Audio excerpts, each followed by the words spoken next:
그래서 날이 추워서 안 되면 내가 무엇이 문제인지 뭐 이런 것들을 파악할 수가 있는 거죠.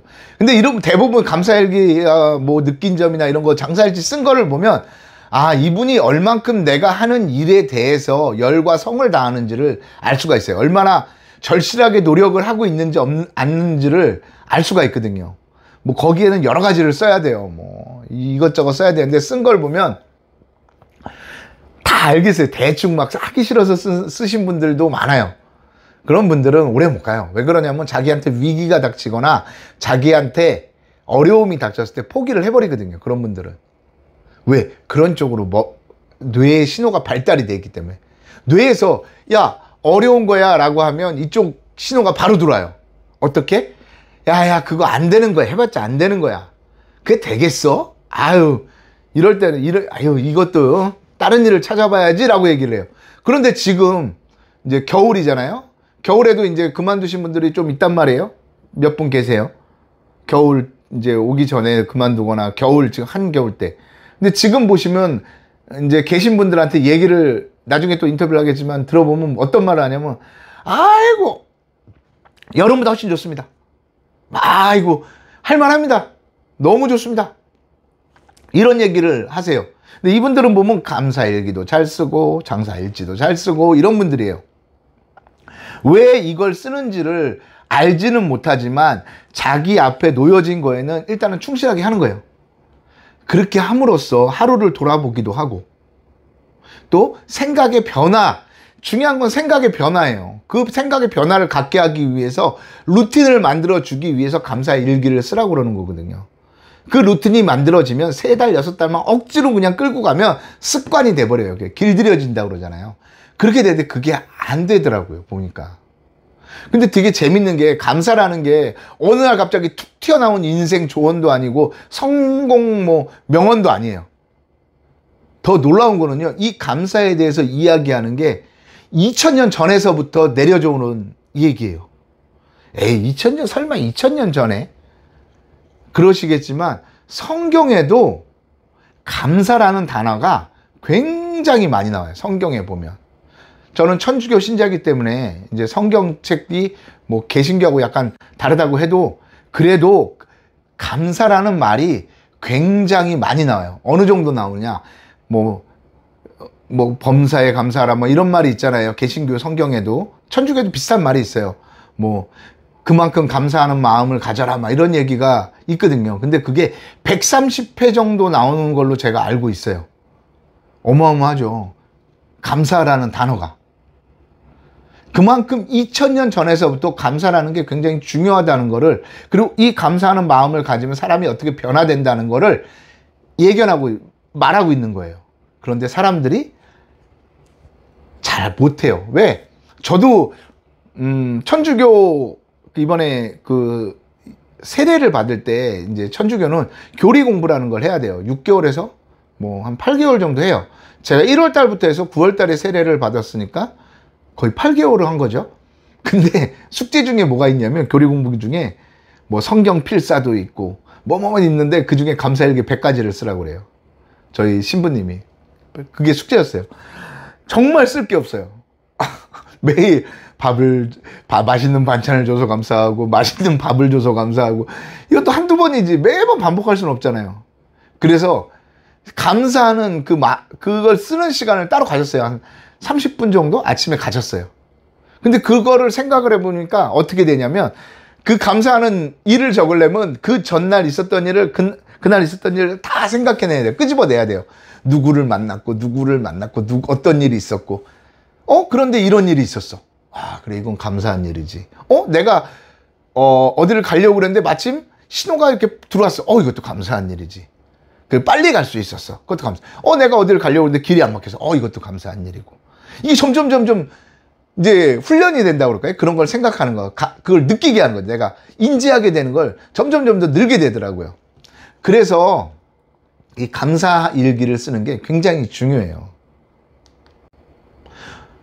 또 이런 게 있어요. 제가 예전에 강남에 굉장히 부자분, 강남에서 부동산으로 엄청난 부자분을 만나서 식사를 할 일이 있었어요. 연세가 좀 많으세요.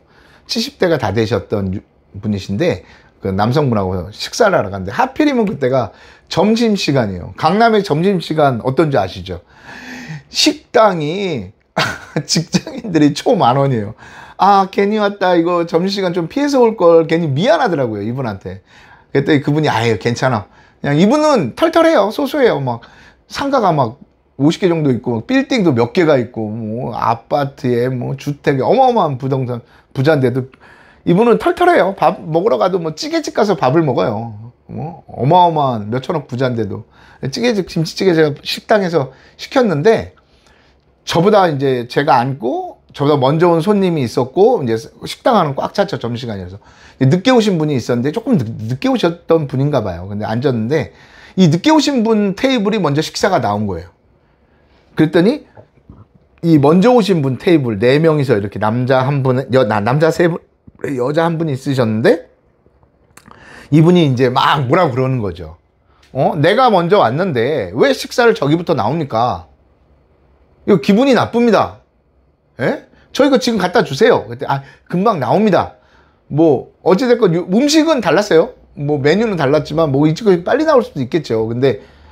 그런데 이제 굉장히 따지고 드니까 이제 주인이 이제 나와서 주인 나오라고 그래서 주인 나오고 그러니까 막 주인이 사과하고 그랬어요. 근데 그걸 이렇게 보는데 이 직장인들이 이제 기분 나쁘다고 그러면서 그냥 확 나가버리더라고요. 의자를 발로 팍 차면서 나가더라고요. 다시는 안 한다고 그러고. 그걸 이제 그 부자분이 이렇게 보시더니 저한테 그러는 거예요. 저한테 저게 자네 보기에는 화낼 일인가? 딱 그러더라고요.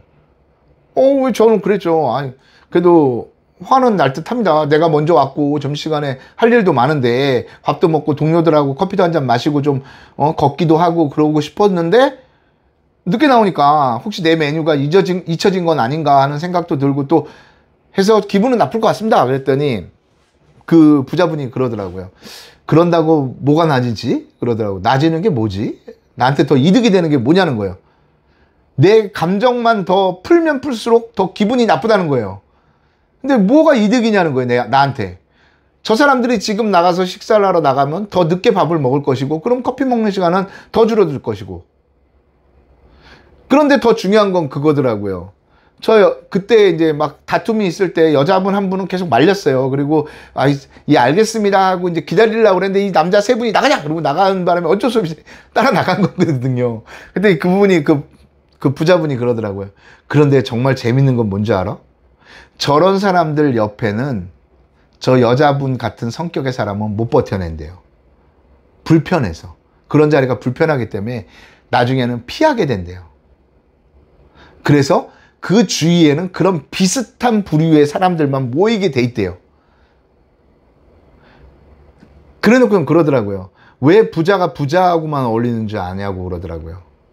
부자하고 어울렸을 때 편안함을 마음적으로나 정신적으로나 편안함을 느끼기 때문에 그렇다고 그러더라고요. 부자에도 레벨이 있대요. 그 레벨에 맞는 사람들과 끼리끼리 어울린다고 그러더라고요.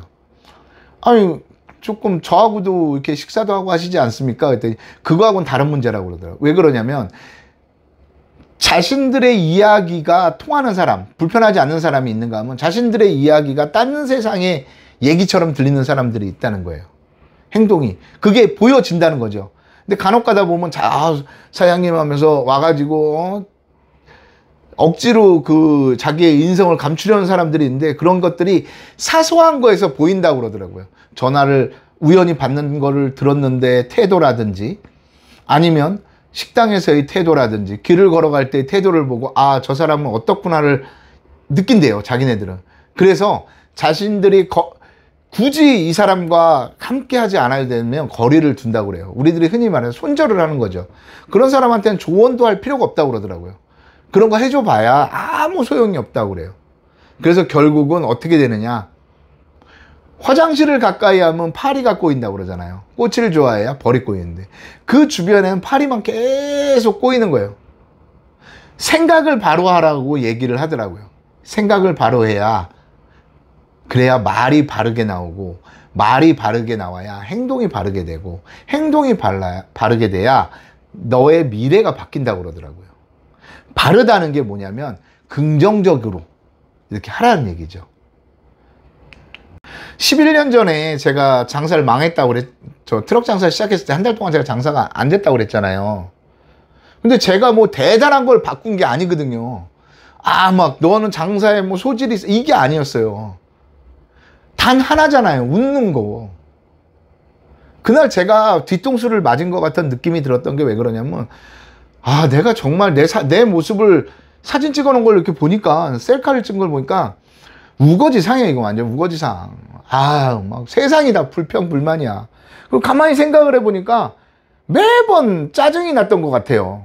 단속반이 와도 짜증이 나고, 누가 건드려도 짜증이 나고, 물건 산다고 그러고 시컷 고르다가 가면 짜증이 나고 그랬던 것 같아요. 그러니까 더 안 되는 것 같더라고요. 그 말을 듣고 바쁜 게 웃는 거였거든요. 누가 뭐라 그래도 웃고, 단속반이 그래도 아유 죄송합니다, 아유 알겠습니다, 아유 금방 가겠습니다. 그렇게 변화되니까 사람을 대하는 태도가 바뀌더라고요. 그럼 더 신기한 게 뭐냐면요, 끌어당김의 법칙이 있어가지고 손님이 끌어당겨져요. 그래서 짜증을 내고, 그런 사람들 있죠. 트럭 장사들 보면, 아직 안 살 거면 만지지 마. 아, 뭐야, 지금 장난치는 거야? 지금 뭐 만지고 안 사겠다는 거야? 아, 사람이 진짜 장난치. 이런 사람한테는 손님이 안 가냐면 끌어당기면 법칙이에요.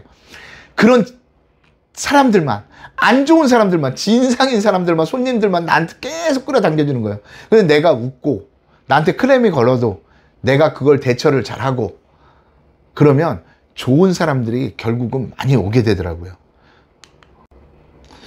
좀 전에도 말했지만 사람이 다니지 않는 길에는 풀들만 자라요. 긍정적인 생각, 감사하지 않는 그런 부정적인 생각하는 사람들의 뇌에는 거기에 풀이 쌓이는 거예요. 그리고 불만과 불평과 이유와 변명이 많이 생긴 사람은 그쪽이 발달이 돼서 점점 그 길이 넓어지는 거예요. 여러분들도 24년도에는 감사일기를 한번 억지로, 정말 이건 억지로 써야 돼요. 내가 루틴이 될 때까지는 억지로 막 매일 그냥 막 쓰기 싫은 거 한 5분, 1분 막 이렇게 쓰지 말고, 정말 그렇더라고요. 감사일기 해보니까 내가 하루를 돌아봐야 되더라고요. 하루 종일을 다 돌아봐야 되더라고요.